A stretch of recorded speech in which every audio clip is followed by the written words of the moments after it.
জি, আমরা মনে করি পিআর পদ্ধতিটা হচ্ছে বাংলাদেশের সুষ্ঠু নির্বাচনের জন্য একটা মাইল ফলক হতে পারে। তার প্রথম যুক্তিটা হচ্ছে ৫৪ বছরের ট্রেডিশনাল পদ্ধতির যে নির্বাচন, এই নির্বাচন তো আমরা সুষ্ঠু হতে দেখি নাই। তো সুতরাং ট্রেডিশনাল পদ্ধতির নির্বাচন বাংলাদেশের জন্য উপযোগী নয়। ৫৪ বছরের রিগিং, রাতে দখল, দিনে দখল, কেন্দ্র দখল, রেজাল্ট মাঠে একরকম, ঢাকায় এসে আর একরকম হয়, সব কিছুতে এটা করে। সেই জন্য আমরা মনে করছি PR may be the best alternative for experiments, number one. Number two, যে পিআরের মাধ্যমে ভোটারদের রিয়েল রিপ্রেজেন্টেশনটা হয়।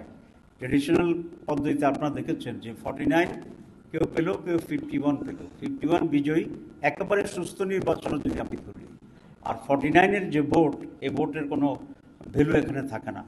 আমি যখন নির্বাচন করতাম, লোকেরা বলে যে ভোট ফসাবো না, তখন বুঝতে পারতাম না। এখন বুঝি যে যেহেতু পিআর এটা কাউন্ট করার সুযোগ আছে, তো সেক্ষেত্রে আগেটা তো পচার মধ্যেই।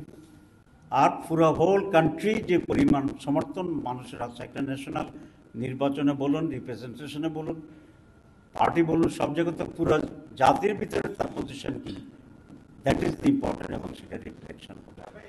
আমরা এখনো মনে করি পিআর পদ্ধতিতে বেস্ট পদ্ধতি।